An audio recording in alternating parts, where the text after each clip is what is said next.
সতর্ক থাকুন। উল্টো রথযাত্রার এই পবিত্র দিনে এমন 5টি বিষয় রয়েছে যা নিয়ে বহু মানুষের মধ্যে গভীর বিশ্বাস প্রচলিত রয়েছে। অনেকেই না জেনে এই দিনটিকে সাধারণ দিনের মতোই কাটিয়ে দেন। কিন্তু কেন এত গুরুত্ব দেওয়া হয় এই দিনটিকে? কেন বহু ভক্ত এই দিনে বিশেষ প্রার্থনা, দান এবং পূজার আয়োজন করেন? আর কেন শেষের এই কাজটিকে সবচেয়ে গুরুত্বপূর্ণ বলা হয়, সব জানাবো এই ভিডিওতে। তাই ভিডিওটি একদম শেষ পর্যন্ত অবশ্যই দেখুন। নমস্কার বন্ধুরা, আপনাদেরকে সবাইকে স্বাগত জানাই জ্যোতিষপুরে। উল্টো রথযাত্রা হলো সেই শুভ মুহূর্ত যখন ভগবান জগন্নাথ, বলরাম ও সুভদ্রা দেবী মাসির বাড়ি থেকে নিজ গৃহে প্রত্যাবর্তন করেন। বহু ভক্তের কাছে এই দিনটি বিশেষ পবিত্র এবং সৌভাগ্যের প্রতীক। আজ জানবো এমন 5টি শুভ কাজ যা উল্টো রথযাত্রার দিনে অনেক ভক্ত পালন করে থাকেন।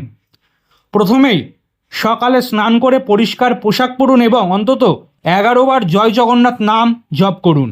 অনেক ভক্ত বিশ্বাস করেন এই দিনে ভগবানের নাম স্মরণ করলে মন শান্ত হয় এবং ইতিবাচক চিন্তা বৃদ্ধি পায়। তবে এটি সবচেয়ে গুরুত্বপূর্ণ কাজ নয়। আজকের দিনে একজন অভাবী মানুষকে খাদ্য বা সামর্থ্য অনুযায়ী কিছু দান করুন। দানকে সনাতন ধর্মে অত্যন্ত মহৎ কাজ বলে মনে করা হয়। অনেকেই বিশ্বাস করেন এই দিনে করা দান বিশেষ শুভ ফলের প্রতীক। কিন্তু এখনও সবচেয়ে গুরুত্বপূর্ণ কাজটির কথা বলিনি। সন্ধ্যাবেলায় ভগবান জগন্নাথের সামনে একটি ঘিয়ের প্রদীপ জ্বালান। প্রদীপের আলোকে শুভ শক্তি, আশা এবং ইতিবাচকতার প্রতীক হিসেবে ধরা হয়। আর পরের কাজটি এমন যা অনেকেই প্রতি বছর ভুলে যান। তুলসী গাছে জল দিন এবং ভক্তি ভরে প্রণাম করুন। তুলসীকে সনাতন ধর্মে অত্যন্ত পবিত্র বলে মনে করা হয়। অনেক ভক্ত বিশ্বাস করেন তুলসীর সেবা ভগবান বিষ্ণু ও জগন্নাথ দেবের প্রতি ভক্তি প্রকাশের একটি সুন্দর উপায়। আর এবার আসছি সবচেয়ে গুরুত্বপূর্ণ কাজটিতে। সবচেয়ে গুরুত্বপূর্ণ কাজ হলো আজকের দিনে অন্তর থেকে প্রার্থনা করা। কোনো বড় আয়োজন নয়, কোনো বিশেষ খরচ নয়, শুধু কয়েক মিনিট সময় নিয়ে ভগবান জগন্নাথের কাছে নিজের মনের কথা বলুন।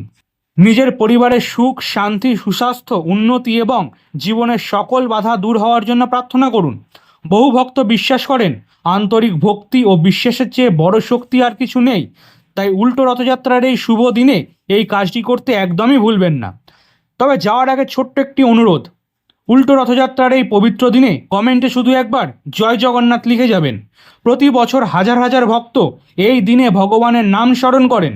আজ আমাদের এই ছোট্ট পরিবারের সবাই মিলে সেই নাম উচ্চারণ করি। আমি আপনাদের সবার কমেন্ট পড়ি, তাই কমেন্টে লিখে জানাবেন আপনি কোন জেলা থেকে এই ভিডিওটি দেখছেন।